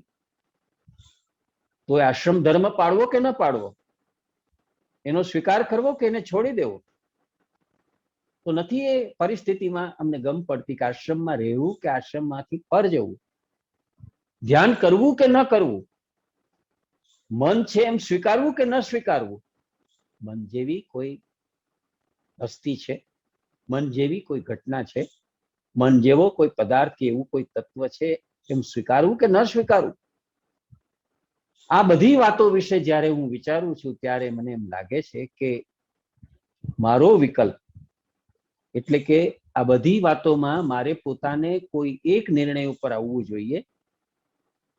જીવનમાં આપણી સામે વિકલ્પો ઘણા હોય છે. Life offers so many options. જાત જાતના આપણી સામે ઓપ્શન મૂકે છે. તમને આ ગમે તો આ લ્યો, તમને આ ગમે તો આ લ્યો, તમને આ પસંદ પડે તો આ લ્યો, તમને આ પસંદ પડે તો આ લ્યો. Choice is yours. તમારી ઈચ્છા. અમે તમારી પાસે બધા વિકલ્પો ખુલ્લા મૂકીએ છીએ. એટલે હું આવી સ્થિતિમાં મારે વિકલ્પ પસંદ કરવાનો હોય તો આ દ્વિધામાંથી બહાર નીકળવા માટે મારે શું કરવું? આપે તો બહુ સ્પષ્ટ રૂપે કહી દીધું કે વર્ણ ધર્મોય નકામા છે, આશ્રમ ધર્મોય નકામા છે, અને 4 પુરુષાર્થોમાંથી મોક્ષ સિવાયના બાકીના 3 પુરુષાર્થો પણ નકામા છે. એટલે બહુ ગૂંચવાઉં છું, બહુ મૂંઝવાઉં છું, બહુ જ દ્વિધા અનુભવું છું કે મારે જ્યારે હવે આમાંથી એક વિકલ્પ પસંદ કરવાનો છે ત્યારે મારે શું કરવું જોઈએ. જો આખો મુદ્દો આપણી પોતાની જાતનો એક્ઝિસ્ટન્શિયલ ક્રાઇસિસનો મુદ્દો છે. માણસ સોશિયલ ક્રાઇસિસમાં ફસાય એક વાત છે, આઈડિયોલોજીકલ ક્રાઇસિસમાં ફસાય બીજી વાત છે, ઇમોશનલ ક્રાઇસિસમાં ફસાય ત્રીજી વાત છે. પણ માણસ જ્યારે એક્ઝિસ્ટન્શિયલ ક્રાઇસિસમાં ફસાય, પોતાના અસ્તિત્વ વિશેની કટોકટીમાં જ્યારે ફસાય અને એના વિશેને નિર્ણય કરવાનો આવે ત્યારે બહુ જ જાય. What to do and what not to do. જ્ઞાન હોય, સમજ હોય, આવડત હોય, બધું હોય અને છતાંય પોતે કયો વિકલ્પ પસંદ કરવો એ નક્કી ન કરી શકે અને ફંબલ થાય. આમ કરું કે આમ કરું, આમ કરું કે આમ કરું. જગતભરના સાહિત્યમાં એના કેટલા બધા ઉદાહરણો જગતના શ્રેષ્ઠ સાહિત્યકારો મૂક્યા. ભગવાન વેદવ્યાસજીએ મહાભારતમાં દુર્યોધનના મુખમાં વાત ચોખ્ખી મૂકી છે. દુર્યોધન એકલો રાજનીતિજ્ઞ નથી, દુર્યોધન એકલો ખટપટી નથી, દુર્યોધન જ્ઞાની પણ એટલો બધો છે. સાચું શું છે ને ખોટું શું છે, ધર્મ શું છે ને અધર્મ શું છે બધું સમજે છે અને છતાંય પોતાની જાતને ધર્મના રસ્તે આગળ નથી લઈ જઈ શકતો અને અધર્મને છોડી નથી શકતો. પોતાની લાચારી પોતાના મોઢેથી પ્રગટ કરે છે કે જાનામી ધર્મમ ન ચ મે પ્રવૃત્તિ, જાનામી અધર્મમ ન ચ મે નિવૃત્તિ. ધર્મ શું છે હું જાણું છું, છતાં એમાં હું આગળ નથી વધી શકતો અને એને વળગીને જીવી નથી શકતો. અધર્મ શું છે એ પણ હું જાણું અને સમજું છું અને છતાં એમાંથી હું બહાર નીકળી નથી શકતો. This is the irony of the life. જીવનની જે વક્રતા છે તે આ વક્રતા છે. માણસ સમજતો હોય, જાણકાર હોય, જ્ઞાની હોય અને છતાં જ્યારે પોતાના જીવનમાં એવો પ્રસંગ આવે, પોતાના જીવનની અંદર એ પરિસ્થિતિ કે એવો સંજોગ ઉભો થાય, ત્યારે પોતાના જ્ઞાન વડે યોગ્ય નિર્ણય લઈ શકે નહીં. બે વિકલ્પમાંથી કયો વિકલ્પ પસંદ કરવો એ નક્કી ન કરી શકે. શું કામ એમ થાય છે? કારણ કે હૃદય કંઈક કહેતું હોય છે, બુદ્ધિ કંઈક કહેતું હોય છે. અંતરાત્મા એક વાત કહેતું હોય, બુદ્ધિ બીજી વાત કહેતું હોય, પરસ્પર સામસામા છેડાની હોય. અને પરિસ્થિતિ કેવી આવીને ઊભી રહે કે ખબર ન પડે કે આમાંથી કોનું માનવું, હૃદયનું માનવું કે બુદ્ધિનું માનવું. એ મૂંઝવણમાં આવે, એ દ્વિધામાં પડી જાય એવી સ્થિતિ હોય છે. અને એટલે નાનાલાલ કવિ જેમ વારે વારે કહેતા હતા એમ એક વાત ઉપર બધા મનુષ્યો છે તે આવી અવઢવમાં મુકાય છે, આવી ભાવ દ્વિધામાં મુકાય છે કે હૃદયના નિર્ણયો કઈ એક, ચરણના ચાલવા જુદા. આપણું હૃદય માર્ગદર્શન આપતું હોય છે કે આ રસ્તે ચાલો. અંતઃકરણ આપણું શુદ્ધ હોય છે, પવિત્ર હોય છે. આપણો અંતરાત્મા છે તે આપણને ખોટું માર્ગદર્શન નથી આપતો. પણ આપણે ભણેલા ગણેલા છીએ, શિક્ષિત છીએ, વિજ્ઞાન દીધી બુદ્ધિ છે આપણી પાસે, તર્ક બુદ્ધિ છે, સંશય બુદ્ધિ છે, શંકા કરવાનો આપણને ટેવ પડી ગઈ છે, એ શીખડાવવામાં આવ્યું છે. એટલે આપણે શંકા કે એમ હોઈ શકે, એવું થાય. એટલે નિર્ણય લેવાને બદલે વિકલ્પ, આપણો અંતરાત્મા જે આપણને વિકલ્પ બતાવે છે તરત જ પસંદ કરી લેવાને બદલે પાછા આપણે બુદ્ધિને પૂછીએ છીએ કે આ બરાબર છે, અને બુદ્ધિ આપણને જુદે રસ્તે લઈ જાય છે. હૃદય કંઈક માર્ગદર્શન આપતું હોય અને છતાંય આપણું આચરણ જુદે માર્ગે જાય છે. હૃદયના નિર્ણયો કઈ એક, ચરણના ચાલવા જુદા. અને પરિણામે જીવનમાં શું અનુભવ થાય છે? આશાઓ અમૃત ભરી, અનુભવો લીલા ઝેરના. આપણે જ્યારે વિકલ્પ પસંદ કરીએ ત્યારે ઉત્તમ પરિણામ મળશે એવી આશા રાખીને આપણે બેઠા હોઈએ છીએ કે મેં બહુ વિચારીને વિકલ્પ પસંદ કર્યો છે, મેં ઓપ્શન જે પસંદ કર્યું છે ખરેખર મારા માટે કલ્યાણ સાધનારું, સુખ આપનારું, શાંતિ આપનારું બનશે. અને જ્યારે ખરેખર અનુભવ થાય, પરિણામ મળે, ત્યારે તો ઉલટો અનુભવ થાય. તો માણસ આવી એક અસ્તિત્વ પરક સમસ્યાની વચ્ચે જીવે છે, એક્ઝિસ્ટન્શિયલ ક્રાઇસિસમાં જીવે છે. અને આજનો મનુષ્ય તો ખાસ આ 20મી 21મી સદીનો મનુષ્ય છે તે આવી એક્ઝિસ્ટન્શિયલ ક્રાઇસિસમાં જીવે છે. અને એમાંથી જ 20મી સદીમાં એક્ઝિસ્ટન્શિયલિઝમ નામનો અને હ્યુમેનિઝમ નામના બે વાદો ઉભા થયા. 20મી સદીમાં જ્યારે બે વિશ્વયુદ્ધો લડાયા, સન 1909 થી 1914 અને સન 1939 થી સન 1945, આ બધા વર્ષો દરમિયાન દુનિયાના મોટા ભાગના રાષ્ટ્રો પરસ્પર યુદ્ધમાં જ્યારે સંકળાયા અને એની અંદર જાન માલ મિલકતનું જે ભયંકર નુકસાન થયું, એના પછી એક ડાપણની દાઢ ઉગી માનવ જાતને. એને થયું કરે રે આપણે કેટલું ગુમાવી બેઠા. શેને માટે આ બધું કર્યું? આપણે આટલા બધા યુદ્ધો લડ્યા, આટલું બધું લોહી રેડ્યું, આટલી બધી ખુવારી આપણે કરી, આપણા હાથમાં શું આવ્યું? જીવનમાં શું મહત્વનું છે? જીજીવિષા કે વિજિગીષા? જીવન મોટી વસ્તુ છે કે વિજય મોટી વસ્તુ છે? આપણી વિજિગીષા આપણી જીજીવિષા ઉપર સવાર થઈ ગઈ ને. આપણે આ રીતે આટલું કત્લે આમ કરી નાખ્યું, આટલું મોટું નુકસાન આપણે આપણને જ કરી નાખ્યું. અને એમાંથી સમજાયું કે સૌથી મોટો ધર્મ, સૌથી મોટું કોઈ મૂલ્ય હોય તો તે માનવતા છે. જે મહાભારતકાર વ્યાસે તો ધરબીને કહ્યું હતું કે ન માનુષાત શ્રેષ્ઠતરમ હિ કિંચિત. મનુષ્યથી આ જગતમાં શ્રેષ્ઠતર બીજું કશું જ નથી. જીવનનું સર્વોચ્ચ સત્ય જે છે તે મનુષ્ય છે. મનુષ્યથી સવાયું સત્ય બીજું કાંઈ નથી. જીવનથી સવાયું સત્ય બીજું કાંઈ નથી. ને ઉપનિષદોએ બધાએ આ વાતનો જય ઘોષ કર્યો છે કે મનુષ્ય અને એની માનવતા, મનુષ્ય અને એની માણસાઈ, મનુષ્ય અને એનું માણસપણું એ સૌથી મોટી વાત છે. ને એનો જયઘોષ ઉપનિષદોએ કર્યો છે. 17મી સદીનો પેલો બંગાળનો સંત કવિ ગાય છે બડુ ચંડીદાસ, સાબાર ઉપરે માનુષ સત્ય, તાહાર ઉપરે નાહી સુનહે માનુષ ભાઈ. સૌથી મોટું જો કોઈ સત્ય હોય તો તે મનુષ્યને એનું જીવન છે, એની ઉપર બીજું કશું. આ વાત આપણે 20મી સદીમાં ભણેલા ગણેલા શિક્ષિત દીક્ષિત માણસો, કહેવાતા બુદ્ધિવાદીઓ કેમ વિસરી ગયા? અને રાંડ્યા પછી દાપણ આવ્યું અને આપણને સમજાયું, 2 વિશ્વયુદ્ધની આટલી ખુવારી પછી આપણને સમજાયું. એટલે માનવતાવાદ નામની એક આખી ચિંતન ધારા ચાલે, હ્યુમેનિઝમ. માણસ સૌથી મોટું સત્ય છે. માણસને ચાહો, માણસાઈની કદર કરો. માણસાઈ સૌથી મોટો ધર્મ છે, એ જ મોટું મૂલ્ય છે. અને બીજી બાજુ બીજી વિચારસરણી જે આવી, ડેનિશ તત્વચિંતક કિર્કેગાર્ડ, હર્શેલ, ત્યાંથી માંડીને વિકસતી સાર્ત્ર સુધી જે આવી 20મી સદીમાં, તે અસ્તિત્વવાદની એક્ઝિસ્ટન્શિયલિઝમ. જીવનમાં મહત્વનું શું છે? એક્ઝિસ્ટન્સ કે ઇસેન્સ? માણસના જીવનમાં અગત્યનું શું છે? માણસનું અસ્તિત્વ એ અગત્યનું છે કે માનવતા એની અંદર રહેલું જે ઇસેન્સ છે એ અગત્યનું છે? શું અગત્યનું? આપણે તો અત્યારે એવી સ્થિતિમાં જીવીએ છીએ કે આપણને તો ધ અધર ઇઝ હેલ, બીજી વ્યક્તિ છે તે નર્ક સમાન લાગે છે. મને શું લાગે વળગે? મારે એની સાથે શું નિસ્બત? એનું જે હોય તે એ એનું ભોગવે. જ્યાં સુધી આપણી પોતાની નીચે રહેલો નથી આવતો ત્યાં સુધી આપણે બીજા કોઈ તરફ સહૃદય થતા નથી, સહિષ્ણુ બનતા નથી, એને સમજવાનો પ્રયત્ન કરતા નથી. નહીં હમદર્દી, નહીં દિલચસ્પી. એક પ્રકારનું ઇન્ડિફરન્સ આપણે કેળવી લીધું છે. સહૃદયતા નામની એક બહુ મોટી વાત આપણે ગુમાવી દીધી છે અને પરિણામે માનવતા નામની મોટી રકમ આપણા જીવનમાંથી બાદ થઈ.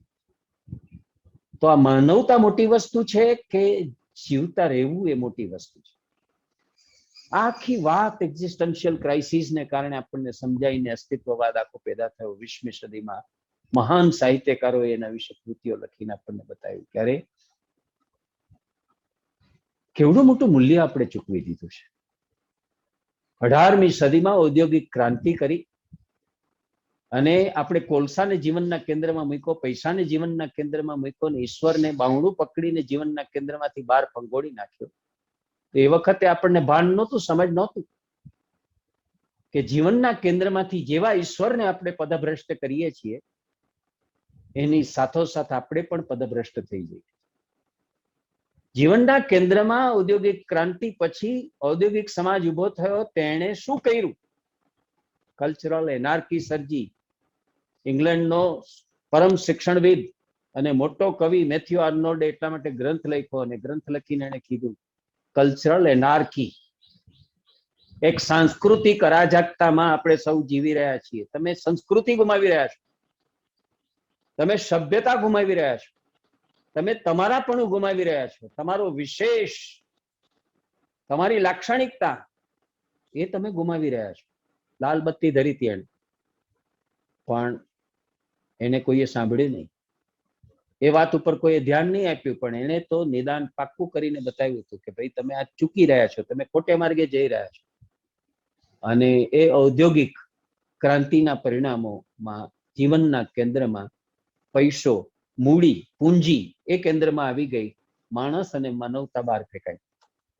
અને એને પરિણામે હેવ અને હેવ નોટ્સ, જેની પાસે ઘણું બધું છે એવા શ્રીમંતોનો વર્ગ, જમીનદારો, જાગીરદારનો વર્ગ, જેની પાસે નથી, બે ટંકના પણ સાંસા છે તેવો અભાવગ્રસ્ત એવો વર્ગ, હેવ અને હેવ નોટ, એની વચ્ચે દુનિયા વેચાઈ. ગરીબ દિવસે દિવસે ગરીબ થતો ગયો અને ધનવાન વધારે ને વધારે ધનવાન થતો ગયો. બંને વચ્ચેની, સમાજના બે વર્ગો વચ્ચેની અસમાનતા મોટી થતી ગઈ, એની વચ્ચેની ખાઈ પોળી થતી ગઈ.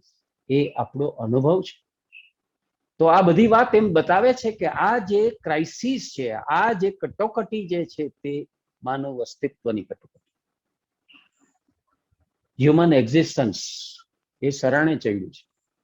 અને આપણને એમ થાય છે કે આમાંથી કયા રસ્તે જવું ને શું કરવું. તે એવી અવસ્થા બચારી જેવી દુર્યોધનની હતી, જેવી અવસ્થા પેલા શેક્સપિયરના હેમલેટની હતી. એ પણ કહે છે કે to do or what to do, to do or not to do, that is the question. મારે શું કરવું જોઈએ શું ન કરવું જોઈએ એ જ મને તો સમજાતું.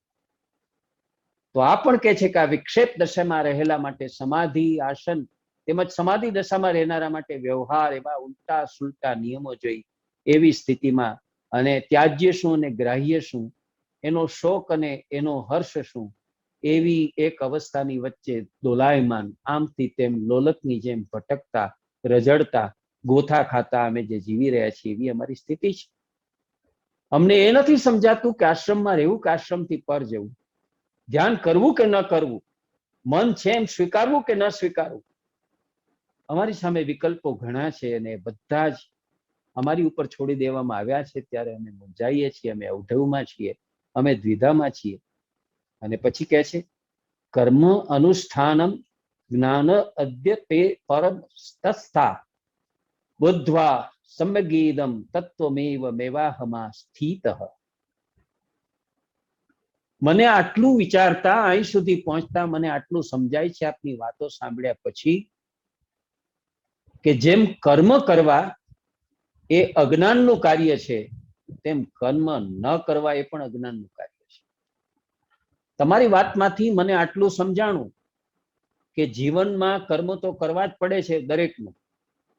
તમે ઈચ્છો કે ન ઈચ્છો કરવા પડે છે, પણ તમે કરો તો પણ અજ્ઞાનમાં છો અને ન કરો તો પણ અજ્ઞાનમાં છો. આ તત્વ બરાબર જાણી લઈએ એની સ્થિતિ સુધરે છે એમ મને લાગે છે. કર્મ તો કરવા પડશે, પણ કર્મ, અકર્મ અને વિકર્મ, જેનો ભેદ શ્રીમદ ભગવદ્ ગીતામાં ભગવાને સ્વયં મુખે જે સમજાયો. કેટલાક કર્મો તમારા લલાટે લખાયેલા છે, તે તમારા પ્રારબ્ધ કર્મો છે અને તમારો પીછો નહીં છોડે, તમારે કરવા જ પડશે. કેટલાક નિત્ય કર્મો, કેટલાક નૈમિત્તિક કર્મો અને કેટલાક આપતકાલીન કર્મો, આપત ધર્મના કર્મો તમારે બજાવવા પડશે.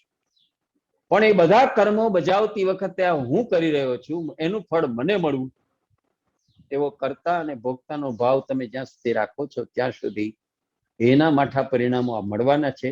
એ તમારા બંધનો ઉભા કરવાના છે, એ તમારા પાપ અને પુણ્યના હિસાબો રાખવાના છે. આ બધી વાત હવે બરાબર સમજાય છે કે કર્મ તો કરવું પડે અને છતાંય એ કર્મ છે તે હું નથી કરતો. મારી કોઈ તાકાત નથી, મારી કોઈ ઓકાત નથી કે હું કર્મ કરી શકું, કે હું કર્મ છોડી શકું. કર્મ તો મારા લલાટે લખાયેલું છે, હું એનાથી બચીએ નહીં શકું, એનાથી ભાગીએ નહીં શકું.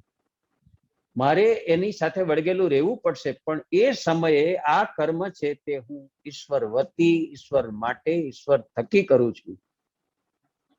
એનો કરતા એ છે, હું તો એનું સાધન છું, હું નિમિત્ત છું. મને એના માટેની કોઈ સ્પૃહા નથી, એના ફળની કોઈ સ્પૃહા નથી. એનું જે પરિણામ આવે તે પણ ઈશ્વરને મળો, મને મારે ફળ પણ જોઈતું નથી. એવું નિષ્કામ ભાવે જ્યારે હું કર્મ કરું ત્યારે મને બંધનો ન લાગે.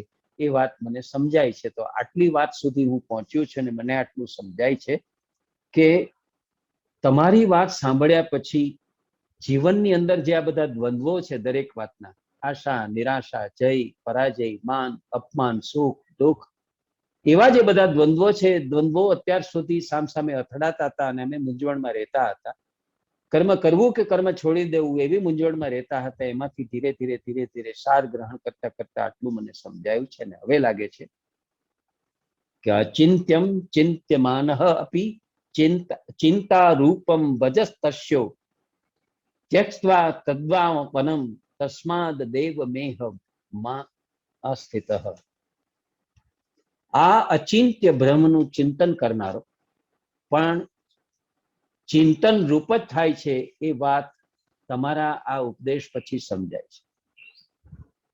જે બ્રહ્મ તત્વ છે, જે પરમ તત્વ છે, જે પરમ સત્તારૂપ અને વ્યાપક સત્તારૂપ છે, એવું પરબ્રહ્મનું જે તત્વ છે એનું ચિંતન કરનારો ખરેખર એના મય થાય છે. આથી એ અચિંત્યનું પણ ચિંતન છોડી દઈને એવી જ સ્થિતિમાં હું સ્થિત છું. કરવું જોઈએ એનું ચિંતન, પણ એનું ચિંતન અમે કરતા નથી કારણ કે એ અદ્રશ્ય છે, એ અગોચર છે અને એ અચિંત્ય છે એવું અમને લાગે છે કે એના વિશે ચિંતન શું કરી શકાય, શું કરી શકાય. અમે બહુ તો એના વિશે એટલું જ વિચારી શકીએ છીએ કે સર્વત્ર છે, સર્વજ્ઞ છે, એ કલ્યાણકારી છે, દયાળુ છે, એ કર્મનો હિસાબ કરનારો છે, વગેરે વગેરે.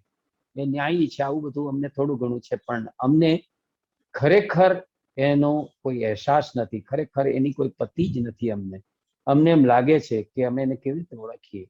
એટલે અમે બધા નકારવાચક વિશેષણો વાપર્યા કે આ નથી તે પરબ્રહ્મ, તે નથી તે પરબ્રહ્મ, પેલું નથી તે પરબ્રહ્મ. નેતિ નેતિ કહીને અમે ઓળખવાનો અને સમજવાનો પ્રયત્ન કર્યો છે. આ તે પરબ્રહ્મ, આ તે પરબ્રહ્મ એ નથી અમે કરી શકતા. અમે પોઝિટિવ થિંકિંગ થી નથી કરી, નેગેટિવ થિંકિંગ થી આ નહીં તે, આ નહીં તે, આ નહીં તે. તો શું છે પરબ્રહ્મ એનું અમે ચિંતન નથી કરી શક્યા. અચિંત્ય એવું અમને લાગે છે. તો એનું ચિંતન છોડી દઈએ છીએ અમે એને કારણે, અને અમે એને ભજતા નથી, અમે એનું ચિંતન કરતા નથી, એના મય અમે રહેતા નથી. એવી સ્થિતિમાં અમે જીવી રહ્યા છીએ. શંકરાચાર્યને અમસ્તુ મોહમુદ્ગર લખવું પડ્યું હશે. શંકરાચાર્ય જયારે લખ્યું ને ભજ ગોવિંદમ ભજ ગોવિંદમ ભજ ગોવિંદમ, મૂઢ મતે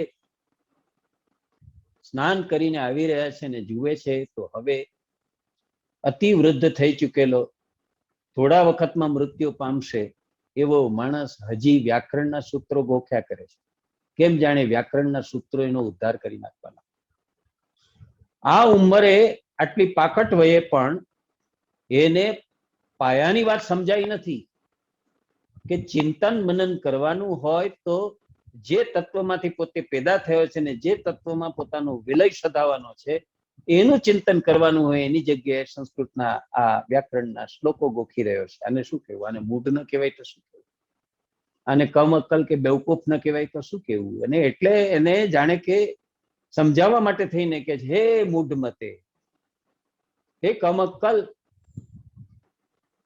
હે ના અક્કલ, તું કેવી વ્યક્તિ છો કે આ જીવનની છેલ્લી ક્ષણે જ્યારે તારે તારો પોતાનો મુખ્ય ધર્મ બજાવવાનો છે, જેનું ચિંતન કરવાનું છે, એનું ચિંતન છોડી અને તું આ વ્યાકરણના સૂત્રો ગોખી રહ્યો છે. તને શું આપવાના છે? તને શું પ્રાપ્ત કરાવવા? આપણી સ્થિતિ આવી છે. કેમ એવી સ્થિતિ છે? મોહ.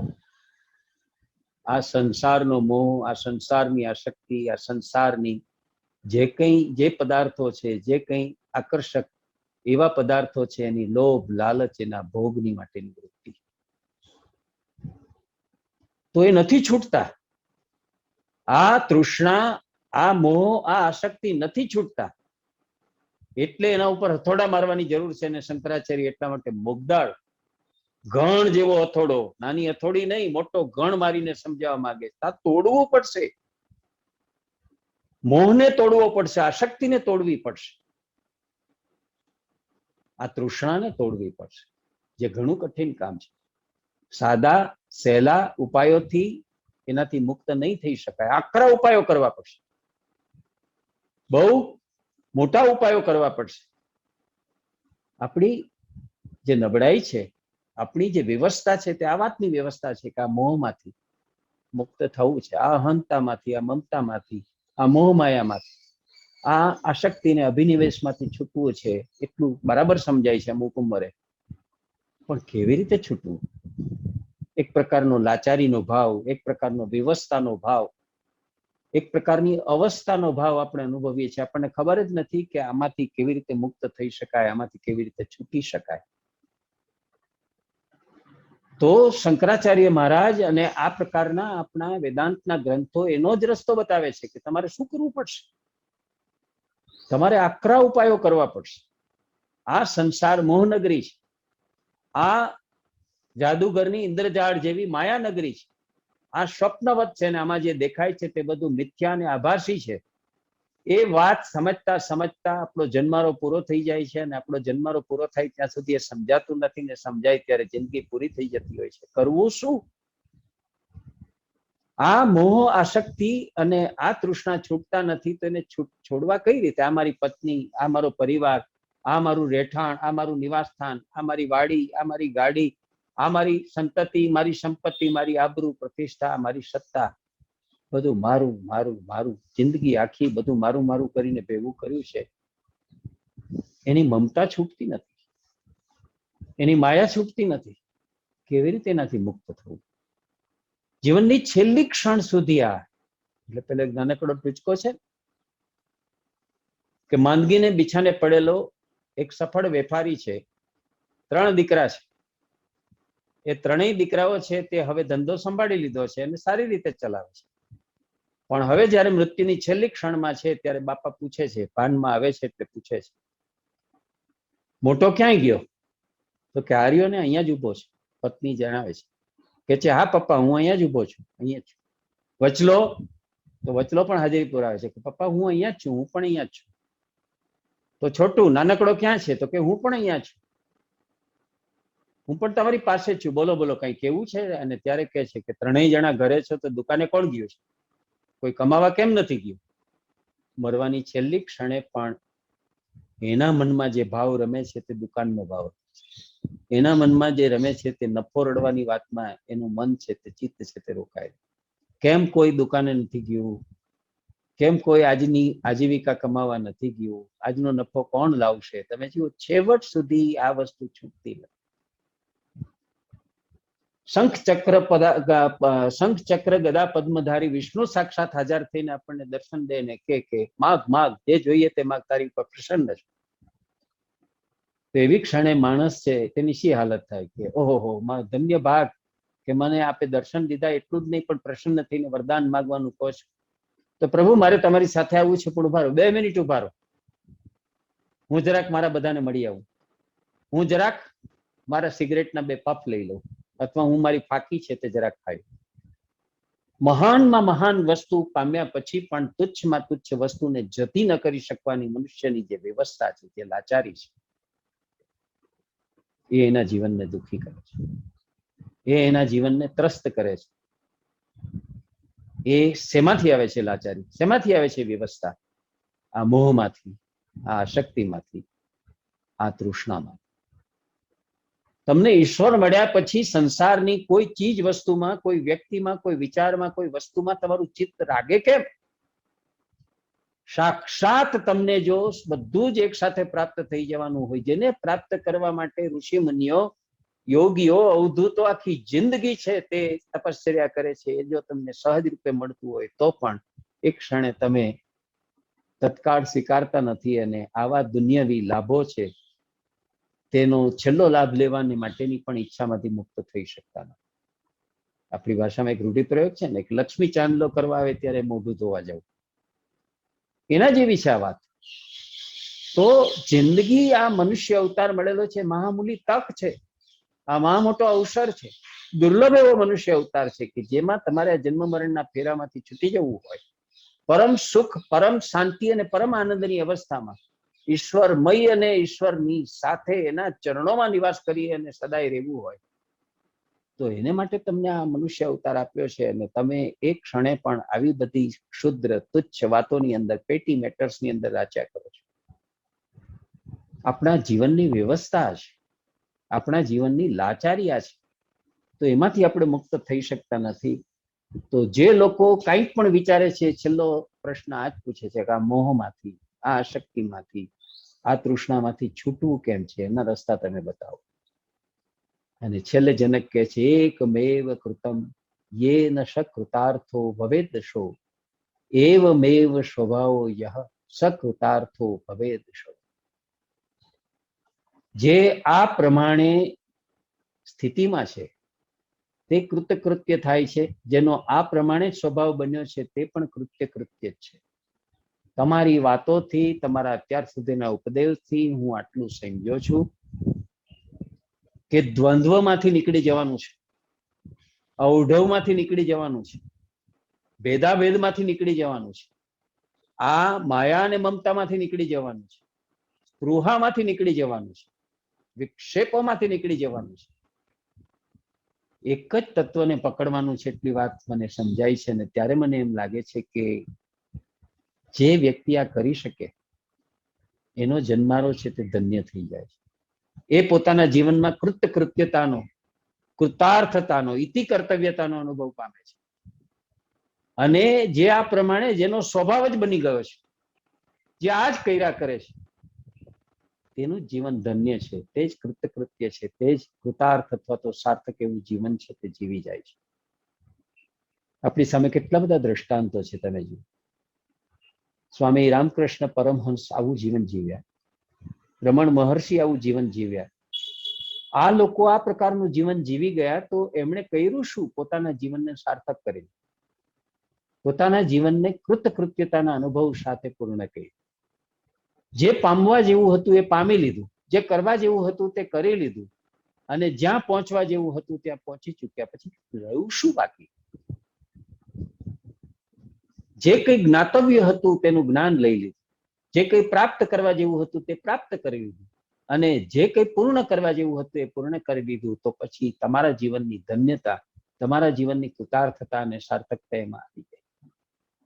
જે લોકો આ વાત સમજી ગયા છે ને જે લોકો એને આચરણમાં ઉતારી શક્યા છે તે જિંદગી જીતી ગયા. તે સાચા અર્થમાં મુમુક્ષુમાંથી સાચા અર્થમાં મુક્તિદાતા બન્યા છે. તે મોક્ષાર્થી હતા, એને બદલે મોક્ષ આત્મા બની ગયા છે. એ મોક્ષ પામી ચૂક્યા છે અને એના જન્મ મરણના ફેરા છે તે પૂરા થઈ ચૂક્યા છે. તો જીવનનું અંતિમ ધ્યેય તો આ હોવું જોઈએ. કયું? કે અહીંથી જ્યારે વિદાય થાય ત્યારે કોઈ વાતનો આપણા મનમાં વસવસો ન રહે કે મેં આ ન કર્યું, મારાથી આ ન થયું. કોઈ વાતનો મનમાં રંજ ન રહે કે મેં આ કર્યું તે ખોટું કર્યું તું, આ નહોતું કરવા જેવું. કોઈ વસ્તુ પામવાની કોઈ પાછળ વાસના ન રહે. બિલકુલ બધી જ વાતોથી સંતૃપ્ત થઈને આપણે જઈએ કે મને ભગવાને એક અમૂલક એવી જિંદગી આપી હતી, મોટી બક્ષિસ રૂપે આપી હતી, અને તેમાં ધીરે ધીરે ધીરે ધીરે મારી અંદર રહેલા તામસી ભાવો એને હું ઘસી ભૂસીને દૂર કરતો ગયો, રાજસી ભાવો એને ઘસી ભૂસીને દૂર કરતો ગયો, સાત્વિક ભાવો વધારતો ગયો, અને સાત્વિક ભાવોની પણ ચરમ સીમાએ પહોંચીને હું મારી એ ત્રિગુણાત્મક પ્રકૃતિ છે એને ઓળંગીને હું એમાંથી પણ બહાર નીકળી ગઈ, ગુણાતીત અવસ્થામાં પહોંચી ગયો. મારી ચેતનાની જે ત્રણ અવસ્થા હતી, જાગ્રત અવસ્થા, સ્વપ્નાવસ્થા અને સુષુપ્તિ અવસ્થા, એ ત્રણેય અવસ્થામાંથી બહાર નીકળીને ચોથી અવસ્થામાં, તુરીય અવસ્થામાં હું પહોંચી ગયો. એ કૃતાર્થતાનો ભાવ લઈને જવું જોઈએ. જિંદગી આ હેતુ માટે છે. જિંદગીમાં માત્ર સફળ જ નથી થવાનું હોતું, જીવનમાં સાર્થકતા અને કૃતાર્થતા પણ પામવાની હોય છે. વિદ્યા શિક્ષણ દ્વારા તમે જિંદગીમાં વ્યવહારુ શિક્ષણ લઈને સફળ તો થઈ શકો, વ્યવહાર શિક્ષા વડે તમે જીવનમાં સફળ થઈ શકો, પણ ત્યાં અટકી નથી જવાનું. અધ્યાત્મની સાધના દ્વારા, અધ્યાત્મ ગુરુની પ્રેરણાથી, એના માર્ગદર્શનથી જીવનને સાર્થક અને કૃતાર્થ કરવા માટેનો મોટો પુરુષાર્થ કરવાનો છે. અને એ પુરુષાર્થમાંથી સફળતાથી પાર ઉતરવાનું છે અને આપણા જીવનને કૃતાર્થ અને ધન્ય કરીને જવાનું છે. ગુરુદેવ મને આટલું સમજાયું છે. હવે 13મા પ્રકરણમાં એટલા માટે થઈને પાયાની વાત ઉપર આવી જાય છે. અષ્ટાવક્ર મુનિ અને જનક આ વાતને સમજાવવા માટે હજી મથે છે કે કે જો આ સ્થિતિમાં આપણે પહોંચી શકીએ, આપણી મોહ આસક્તિ અને તૃષ્ણામાંથી આપણે મુક્ત થયા પછી અજંપામાંથી જંપ અવસ્થામાં, ચેનયુક્ત અવસ્થામાં આવી જઈએ, અશાંત અવસ્થામાંથી શાંત અવસ્થામાં અને દુઃખી અવસ્થામાંથી સુખી અવસ્થામાં આવી જઈએ, તો મનની મુદિતા, ચિત્તની પ્રસન્નતા અને આત્માની શાંતિનો અનુભવ કરવા લાગીએ તો આપણી પોતાની આંતરિક સ્થિતિ કેટલી સમૃદ્ધ બની જાય, કેટલી સુખદ બની જાય, કેટલી ચાહવા યોગ્ય બની જાય. તો કે છે અકિંચન ભવં સ્વાસ્થ્યમ કૌપિનત્વે અપી દુર્લભમ ત્યાગા દાને વિહાયાસ્માદ માશે યથા સુખમ. કાંઈ પણ ન હોવાથી ઉત્પન્ન થતી માનસિક એવી સ્વસ્થતા કૌપિન ધારણ કરવાથી પણ અપ્રાપ્ય છે. આથી ત્યાગ અને ગ્રહણ બંનેના વિચાર છોડી દઈને હું સુખપૂર્વક હવે સ્મિત કરી શકું છું. કોણ કહે છે? જનક. આપની વાતમાંથી મને આટલું સમજાયું ત્યારે મને હવે થાય છે કે તમારી વાતમાંથી મેં જે કઈ સાર લીધો તે આ લીધો કે જે જીવન હું જીવી રહ્યો છું તે પણ મિથ્યા છે, જે સંસારમાં જીવી રહ્યો છું તે પણ મિથ્યા છે, જે મારા પોતાના ગણું છું, મારી પત્ની, મારી સંતતિ, મારી સંપત્તિ, મારી આબરૂ પ્રતિષ્ઠા, મારી સત્તા, એ પણ બધું મિથ્યા છે. એમાંનું કશું સાથે નથી આવવાનું. સાથે કેવળ જે આવવાનું છે તે જ્ઞાન આવવાનું છે, સાથે જે કેવળ આવવાનું છે તે સત્કૃત્યો આવવાના છે. તે વાત મને સમજાણી તો મને હવે એ સમજાય છે કે કાંઈ પણ ન હોવાથી ઉત્પન્ન થતી માનસિકતા, એ માનસિકતા કેવી છે? સ્વસ્થતાની છે. મન હવે ચંચળ નથી, મન હવે અજંપ કે અસ્વસ્થ નથી, મન હવે આમ તેમ બાચકા ભરતું નથી, મન ઉદ્વેગમાં કે ઉન્માદમાં રાચતું નથી. એવી સ્વસ્થતા કૌપિન ધારણ કરવાથી પણ અપ્રાપ્ય છે. સંન્યાસી થઈ જઈએ અને લંગોટ પહેરીને ફરતા થઈ જઈએ, સંન્યાસીની જેમ ભિક્ષા ગ્રહણ કરીને જીવતા થઈ જઈએ, સંસાર છોડી દઈએ, નિર્મોહી થઈને જીવવાનો પ્રયત્ન કરીએ તો પણ જે પ્રાપ્ત ન થાય એવી માનસિક અવસ્થા આપણા પોતાના પ્રયત્નથી આપણે પ્રાપ્ત કરી શકીએ છીએ. કારણ કે તમે કહ્યું કે 12 ગુરુ શોધમાં 12 ગુરુની શોધ પણ નકામી છે. તારા માટે કોઈ ગુરુ તૈયાર નથી બેઠા. તારી મૂંઝવણો, તારી નબળાઈઓ એને કોઈ દુરસ્ત નહીં કરે. તારો ગુરુ તું પોતે થઈ જા. તું સ્વયં તારું માર્ગદર્શન કર. તારી અંદર તને જ પ્રશ્નો પૂછતો જા, તારા આત્મામાંથી જવાબો મેળવતો જા, એનાથી જ માર્ગદર્શન મેળવીને ધીરે ધીરે આગળ વધતો જા. અને જે કઈ મુશ્કેલીઓ, વિટંબણાઓ કે યંત્રણાઓ આવે એનું માર્ગદર્શન, પથ નિર્દેશ બધો તારા આત્મામાંથી જ પામતો જા.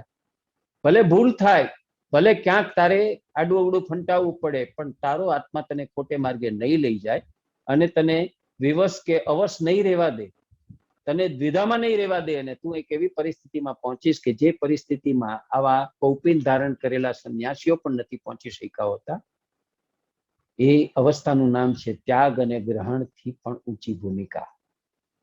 સ્વીકાર અને અસ્વીકારની, સફળતા અને નિષ્ફળતાની, જય અને પરાજયની, સુખ અને દુઃખની, હર્ષ અને શોકની, રાગ અને દ્વેષની, જે બધી દ્વંદ્વાત્મક ભૂમિકા છે એની ઉપરની ભૂમિકા છે.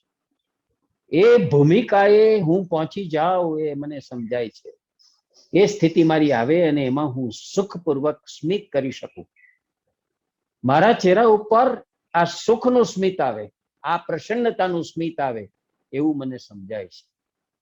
કહેવાનો મતલબ શું છે કે હવે માત્ર સુખ અને આનંદ જે શબ્દો આપણે વાપરીએ છીએ એની વ્યાખ્યા બદલાઈ ગઈ છે. આપણા જીવનમાં કેટલા બધા શબ્દો છે એને માટે. આપણે કઈ બહુ મોજ પડી, આ મોજ શબ્દ પણ આપણને જે આનંદ આવે છે એના માટે. કોઈ સારી ફિલ્મ કે સારું નાટક જોઈએ કે સારી સિરિયલ જોઈએ, આપણે કઈ બહુ રસ પડ્યો, જોવા જેવા છે. એ રસ શબ્દ પણ આનંદનો વાચક છે. એથી આગળ વધીને આપણે કહીએ છીએ કે આહલાદક છે, આપણા મનને હરી લેવું છે, મનહર છે, મનભર છે, તમારા ચિત્તને પ્રસન્ન કરી મૂકશે, એમ કરીને પણ આપણે કહીએ છીએ. તો પ્રસન્નતા, પ્રમોદ, મોદ, આ બધા શબ્દો, હર્ષ, આ બધા શબ્દો આપણે વાપરીએ છીએ કે મારી સ્થિતિ આવી છે, મને બહુ સુખ થયું, મને બહુ સુખ થયું. સાચું સુખ આમાં સેવાય નથી. આ સુખ માટેના બધા જ વામણા શબ્દો છે. આ સંસારમાં આવો આનંદ કે આવું સુખ ક્યાંય છે નહીં. સાચું સુખ કે સાચો આનંદ છે તે આત્માને ઓળખવામાં છે.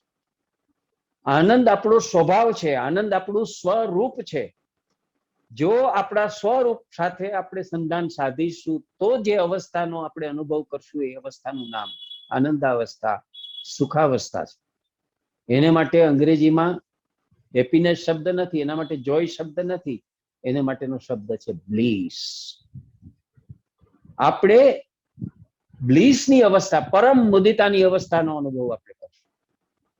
હૃદય અપાર, અનર્ગળ, અનહદ આનંદનો અનુભવ કરે. કેવો આનંદ કે આપણે જેને વર્ણવી ન શકીએ. કવિ સુંદરમ એક કવિતામાં વ્યક્ત કરવાનો પ્રયત્ન કર્યો હતો, એને જયારે આવો અનુભવ થયો, પોતે આત્માની ભૂમિકામાં સ્થિર થયા, આત્મદર્શન થયું, અને પોતે એ પોતાના નિજમાં જ્યારે સ્થિર થયા ત્યારે જે અનુભવ થયો એ અનુભવને એણે જે વાચા કવિતામાં આપી તે કેવી રીતે આપી કે છે, હારે અમે જ્ઞાતા હો રંગના ઓવારે, હારે અમે જ્ઞાતા હો રંગના ઓવારે, કે તેજના ફુવારે, કે રંગ રંગ વાદળિયા. આ શું રંગ રંગ વાદળિયા એટલે શું? વાદળાની વાત કરવા ઈચ્છે છે? રંગ બદલતા રે, ઘડીકમાં સફેદ ને ઘડીકમાં શ્યામ ને ઘડીકમાં ભૂખરા ને, એની વાત નથી આ. રંગ રંગ વાદળિયા એટલે જે આનંદ, જે સુખ માનસિક અવસ્થાએ અનુભવ્યું છે એને વર્ણવવા માટેના શબ્દો છે, એને ઓળખાવા માટેના શબ્દો છે. કેમ થયું, કેવી રીતે પ્રાપ્ત થયું? તો અમે ગયા હતા. ક્યાં ગયા હતા? હારે અમે ગયા હતા હો રંગના ઓવારે. આ રંગનો ઓવારો ક્યાં છે? તેજના ફુવારે. આવો તેજનો ફુવારો ક્યાં છે? આપણે તો દર 4 રસ્તે ફુવારા રંગબેરંગી નાખ્યા છે. આપણે ઘણા સરસ મજાના છે તે ઓવારાઓ બાંધ્યા છે. રિવરફ્રન્ટ આપણે ઉભા કરતા જ જઈએ છીએ.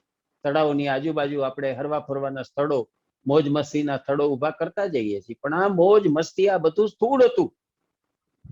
સૂક્ષ્મ, સટલ એવો જે આનંદ, એવું જે સુખ જેનાથી આત્મા તૃપ્ત થઈ જાય, દૃષ્ટિને દૃષ્ટિનું ફળ મળી જાય, શ્રવણેન્દ્રિયને કાનને શ્રવણનું ફળ મળી જાય, જીભને સ્વાદનું ફળ મળી જાય, ત્વચાને સ્પર્શનું ફળ મળી જાય, ઘ્રાણને સુગંધનું ફળ મળી જાય, તમામને પોતાને ઇન્દ્રિયોને પણ તૃપ્તિ થઈ જાય, આત્માને પણ તૃપ્તિ થઈ જાય, એવો જે અનુભવ થાય એ અનુભવ, એનું નામ પરમ આનંદ અને પરમ સુખની અવસ્થા છે.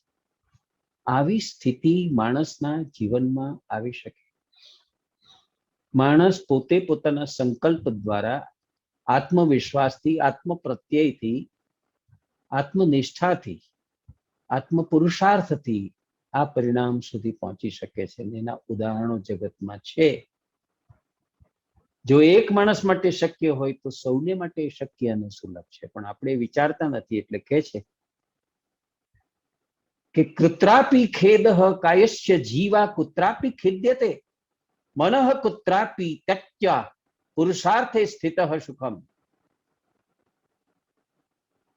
અનુભવ તો આવો છે કે કશાકમાં શરીરનું દુઃખ, કશાકમાં જીભ દુઃખી થાય, કશાકમાં શરીર દુઃખી થાય, તો કશાકની અંદર મન પણ ખેદ પામે. આવું આ સંસારમાં સતત બન્યા કરે છે.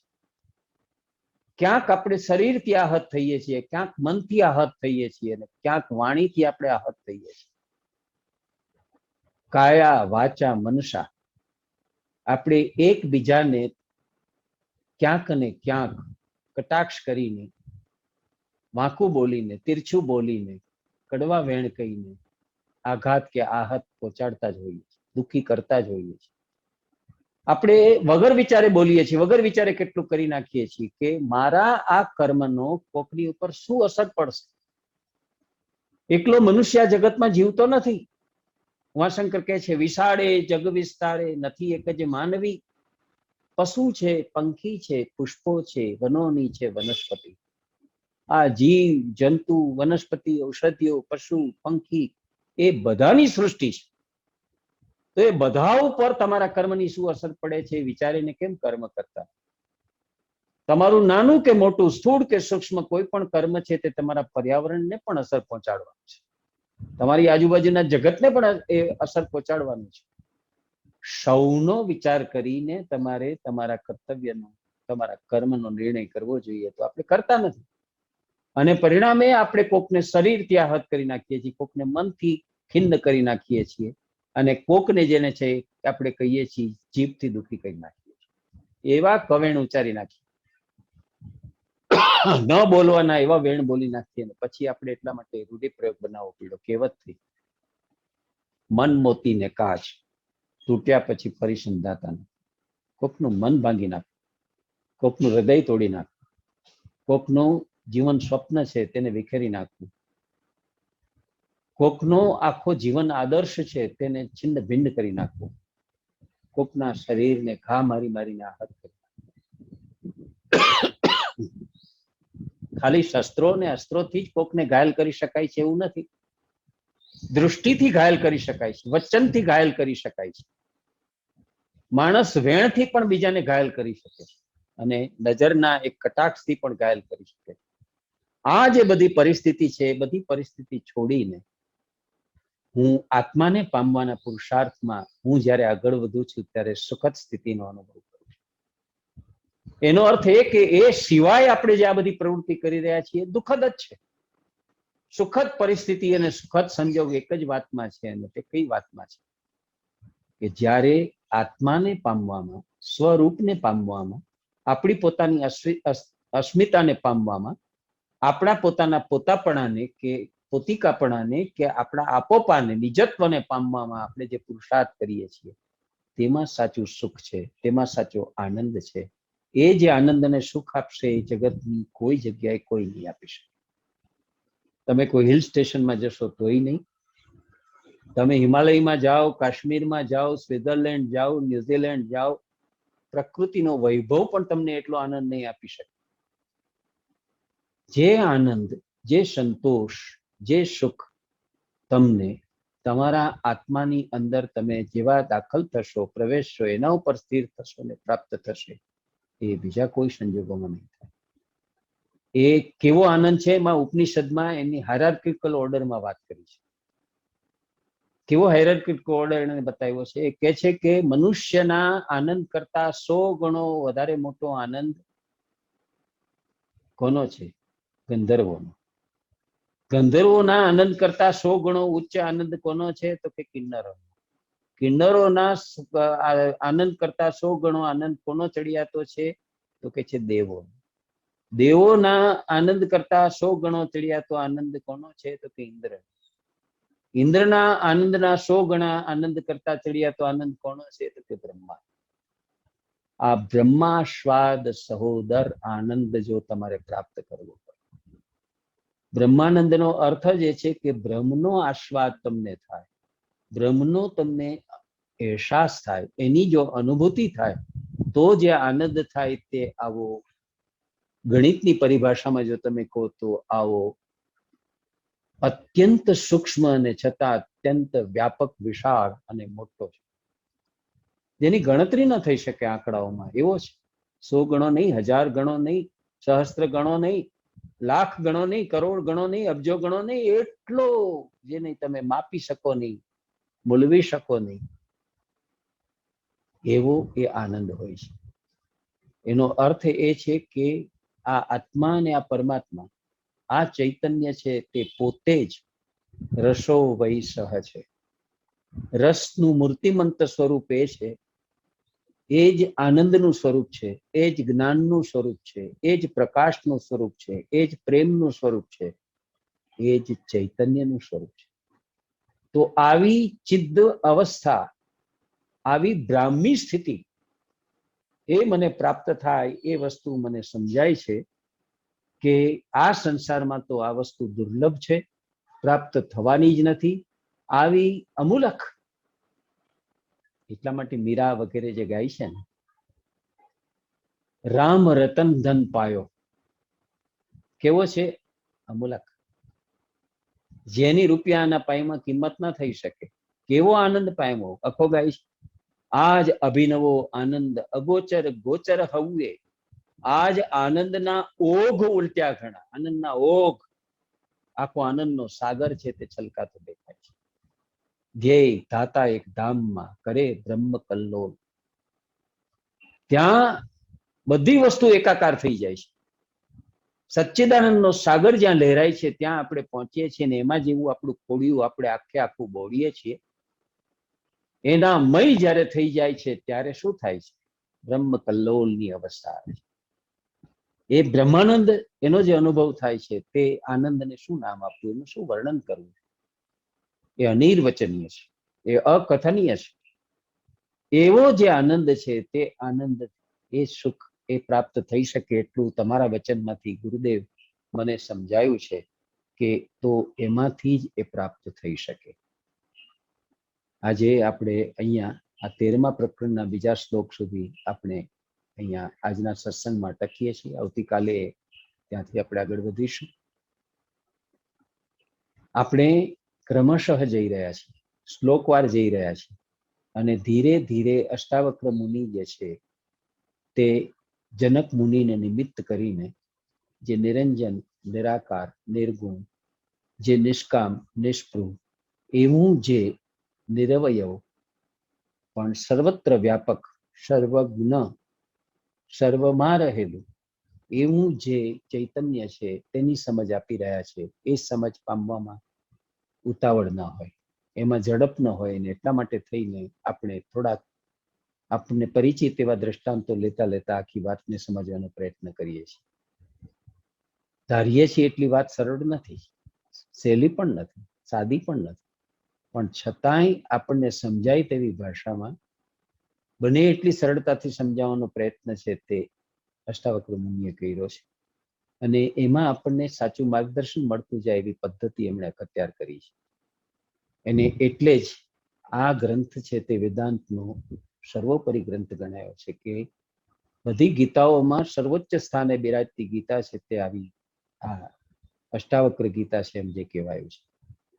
તો આપણા બધા જ આ ભવના, આ જન્મના બંધનો કાપી નાખે, આપણા બધા કર્મો છે તે કર્મો પણ નામ શેષ કરી નાખે અને આપણને પોતાને આવા પરમ આનંદનો, કેવલાનંદનો, સચ્ચિદાનંદનો, અખંડાનંદનો અનુભવ કરાવે, બ્રાહ્મી સ્થિતિનો અનુભવ કરાવે, સાચા અર્થમાં આપણને નિર્વાણ પમાડે, એવી જે આખી વાત છે ત્યાં સુધી આપણને લઈ જવા ચાહે છે અષ્ટાવક્ર મુનિ. એટલે બહુ જ ધ્યાનથી, બહુ જ પ્રેમથી શબ્દે શબ્દને સમજવાનો આપણે પ્રયત્ન કરીશું અને એની આખી વાતનું જેટલું સ્પષ્ટીકરણ કે વિશદીકરણ કરી શકાય એ કરવાનો પ્રયત્ન કરીશું. આપણે શાંતિ પાઠ સાથે આજનો આપણો સત્સંગ છે ને વિરામ આપીશું.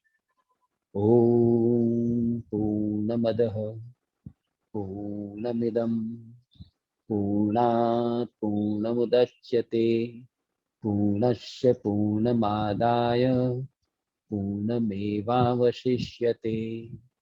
ઓમ શાંતિ શાંતિ શાંતિ.